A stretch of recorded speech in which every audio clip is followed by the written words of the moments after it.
परमात्मा ने जो सबसे बड़ी कृपा करी है वो हमको मनुष्य बनाकर करी है।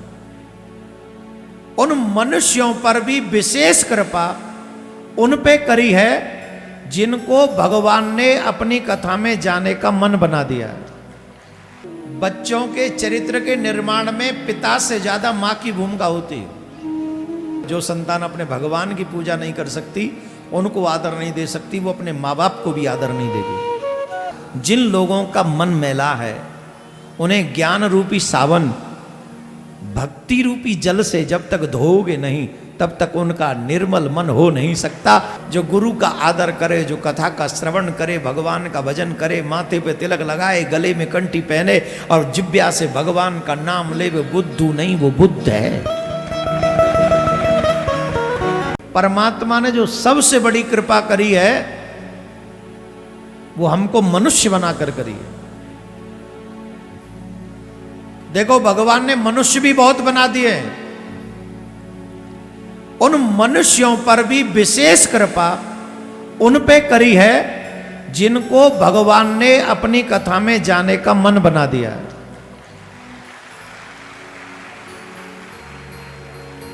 और आप उन्हीं लोगों में से हो जिनके ऊपर भगवान की विशेष कृपा है।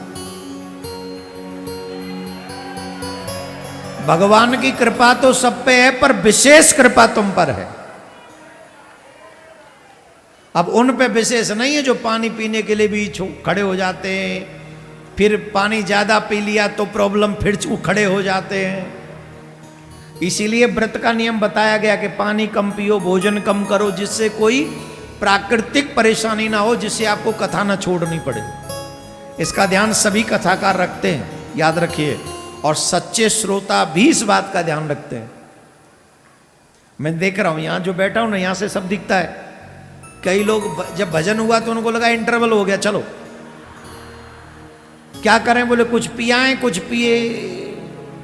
पी आए, पानी पीने गए कई, और कई पी के परेशान थे तो बोले अभी आ रहे हैं। इसलिए मुंह झूठा नहीं करना चाहिए, बार बार शांति से सुनो। भगवान ने विशेष कृपा करके हमें मनुष्य बनाकर कथा में जाने का मन बनाया है। बड़ी कृपा ठाकुर की हुई है हमारे ऊपर। कपिल देव भगवान कहते, मां सब कुछ किया धराया मन का है। जब ये मन संसार में लग जाता है तो व्यक्ति फंस जाता है, और जब ये मन भगवान में और भगवान के संतों में लग जाता है तो ये मन मुक्त हो जाता है, फिर ये कभी फंसता नहीं। भगवान से भी ज्यादा भगवान के भक्तों में मन लगे, ये जरूरी है। काहे को? क्योंकि भगवान के भक्त जो होते हैं, कथाकार जो होते हैं, संत महात्मा जो होते हैं, वो भगवान की मीठी मीठी कथा सुनाकर हमारे मन को भगवान में लगा देते हैं। और भगवान में मन लग जाए, यही सबसे बड़ी मुक्ति है। अच्छा, 3 दिन से जो कथा सुन रहे हैं, बताओ किस किस का मन कथा से भगवान में लग रहा है? कथा सुन सुन के जिनका मन कथा भगवान में लग रहा है, किस किस का? तो कथा औषधि हुई कि नहीं? कितनी बड़ी औषधि है। तो कपिल देव भगवान ने कहा, मां अपने मन को भगवान के भक्तों के चरणों में लगा दो। खैर, बहुत उपदेश दिया, बहुत सुंदर उपदेश भगवान कपिल देव ने दिया, और ये उसका कुछ अंश हमने आपको बताया। उसके बाद आइए, सती चरित्र आदि के प्रसंग के बाद में ध्रुव चरित्र आता है। जो लोग ये कहते अभी हमारी कथा सुनने की उम्र नहीं, भक्ति करने की उम्र नहीं, उन्हें ध्रुव की कथा जरूर सुननी चाहिए। काफी लोग तो ऐसे ही समझते अभी तो हम यंग हैं, ये कथा, कई लोग तो समझते ये कथा सुनी तब जानी है जब मरने वाले हों। आप में से भी कई लोग ऐसे होंगे, जब आप आ रहे होंगे तो आपके घर वालों ने, अभी कोई तुम्हारी उम्र हुई है कथा सुनने की, ये क्या है, ये क्या ड्रामा है?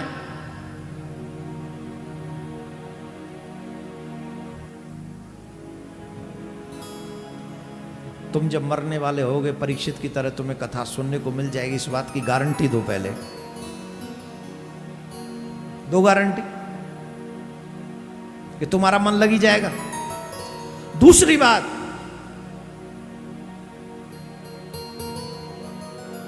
मन लगे ना लगे, लेकिन तुम वो 7 दिन भी जिंदा रहोगे कि नहीं, इस बात की क्या गारंटी। इसलिए बचपन से कथा सुनो। कथा सुनने की कोई उम्र नहीं होती, कथा सुनने की कोई आयु नहीं होती। हमें सुनना चाहिए, ध्रुव जी महाराज का ये चरित्र सुनना चाहिए।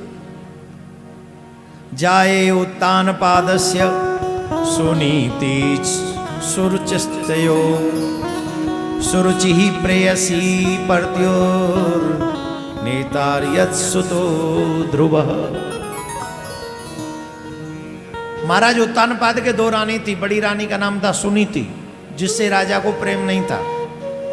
छोटी रानी का नाम था सुरुचि, वो तन से बहुत सुंदर थी। राजा का पूरा ध्यान उसी छोटी रानी में था, बहुत ध्यान लगा के रखता था, बड़ा ध्यान रखता था।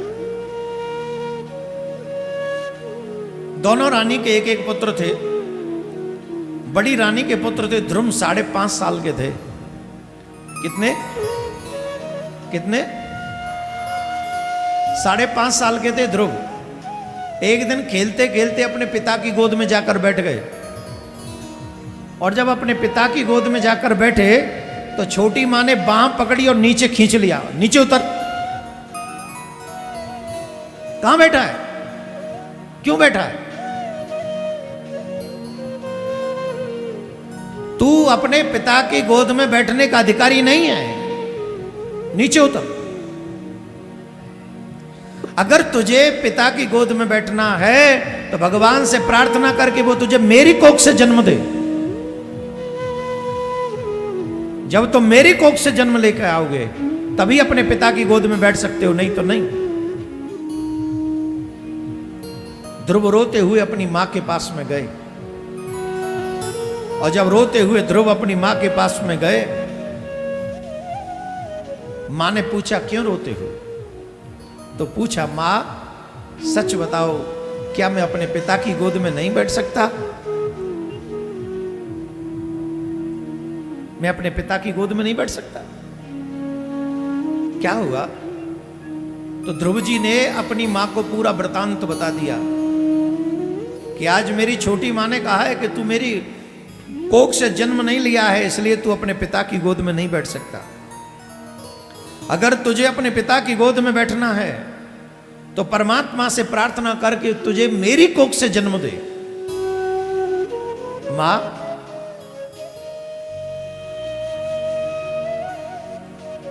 मैं भी तो उन्हीं पिता की संतान हूं, तो मैं उनकी गोद में क्यों नहीं बैठ सकता? मैं हमेशा से कहता आया हूं, बच्चों के चरित्र के निर्माण में पिता से ज्यादा मां की भूमिका होती है। माता बहन बुरा न माने, एक बात कह रहा हूं, आपके लाड़ प्यार में ही बेटे अधिकांश बिगड़ जाते हैं।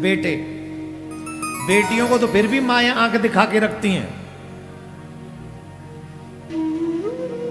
बेटियों को तो फिर भी माता जी आंख दिखा देती हैं। अच्छा, हमारे जमाने में ये सब नहीं होता था, लेकिन बेटे के लाड़ प्यार में घूम जाती हैं, बेटे की बुराइयों को बाप से छिपाती हैं, और तुम्हारा उसकी बुराई छिपाना उसे प्रमोट करता है बुराई के रास्ते पे जाने के लिए।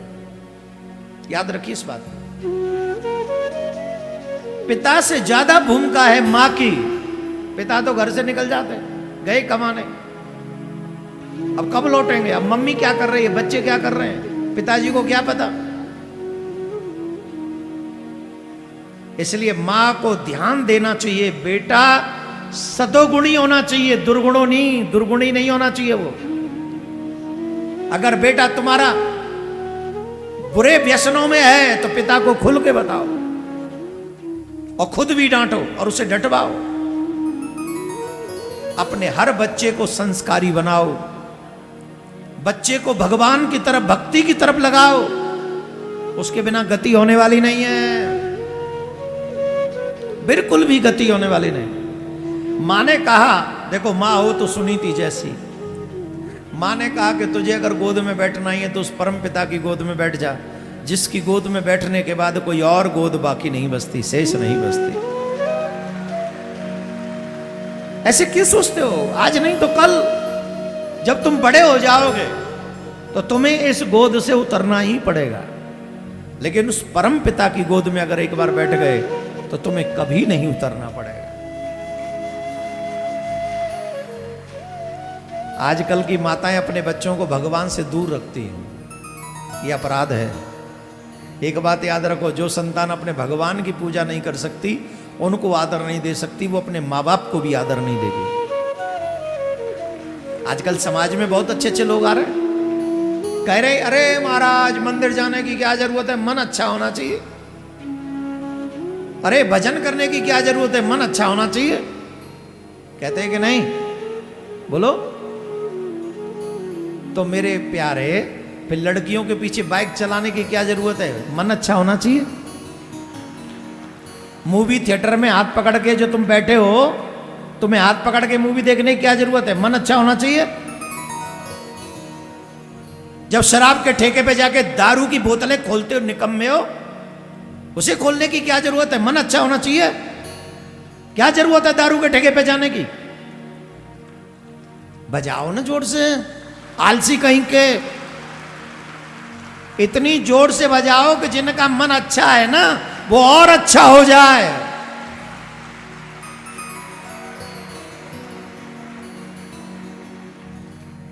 क्या हो गया, तुमने बजाई नहीं? अब बताओ, जो 2.5 किलो मांस खाता है दिन में, 5 बोतल ढुलका लेता है अंदर, रोज मूवी देखता है, अपने मां बाप से लड़ता है, इसका मन कभी अच्छा हो सकता है? जवाब दो। अगर इसका मन गंदा है तो अच्छा कैसे होगा? अगर कपड़ा गंदा हो जाए तो उसे साफ कैसे किया जाएगा? धो के, साबुन लगा के, पानी में डाल के, तभी ना साफ होगा। जिन लोगों का मन मैला है, उन्हें ज्ञान रूपी साबन, भक्ति रूपी जल से जब तक धोओगे नहीं, तब तक उनका निर्मल मन हो नहीं सकता, उज्जवल मन हो नहीं सकता। इसलिए मन निर्मल होता है भगवान के मंदिर में भगवान का दर्शन करके। मन निर्मल होता है भगवान के कथा पंडालों में भगवान के अनेक अनेक कथाओं को सुन के। मूवी देखने से मन शुद्ध नहीं होता, अशुद्ध होता है, सुधरता नहीं, बिगड़ता है। वो इतने बड़े पर्दे पे एक हीरोइन 2 कपड़ों में नाच रही है, एक हीरो एक ही कपड़े में नाच रहा है, उसे देख के तुम्हारा मन शुद्ध होगा? वाह भाई वाह, कलयुग के काग भुसुंडी, कमाल करता है। ऐसे गंदे दृश्य देख के मन शुद्ध होगा? मन शुद्ध करने के लिए ही भगवान की कथा मंडपों में जाना पड़ेगा, मंदिरों में जाना पड़ेगा, संतों का संग करना पड़ेगा। पुत्र, अगर तुम चाहते हो तुम्हारा कल्याण हो तो गोद में बैठना चाहते हो तो परम पिता की तपस्या करो।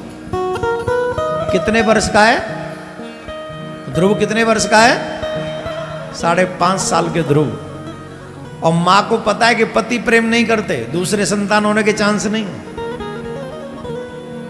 इकलौता बेटा है, लेकिन मां ने कह दिया जाओ भगवान का भजन करो। मां को प्रणाम करके ध्रुव जी महाराज जा रहे हैं, लेकिन भक्ति पथ में एक बात तो माननी पड़ेगी, जब तक गुरु न हो तब तक गोविंद की प्राप्ति नहीं होती।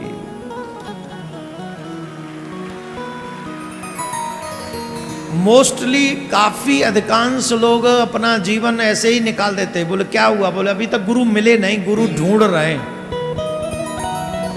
कईयों का तो पूरा जीवन ढूंढते ढूंढते ही निकल जाता है, उनको गुरु नहीं मिलते, पूरा जीवन निकल गया। क्यों? बोले खुद गुरु है।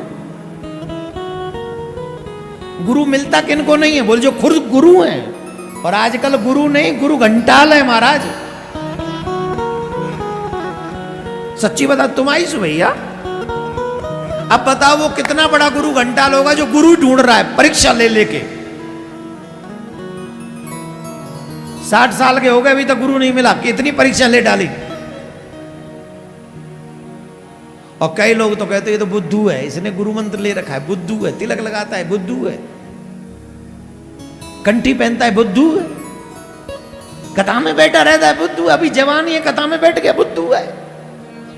मैं आपको एक बात कहना चाहता हूं, जो गुरु का आदर करे, जो कथा का श्रवण करे, भगवान का भजन करे, माथे पे तिलक लगाए, गले में कंठी पहने और जिब्या से भगवान का नाम ले, वो बुद्धू नहीं वो बुद्ध है। वो बुद्धू नहीं वो बुद्ध है। वो बुद्धू नहीं वो शुद्ध है। कौन? जिसके ये आचरण है। बिना गुरु के गोविंद नहीं मिलते।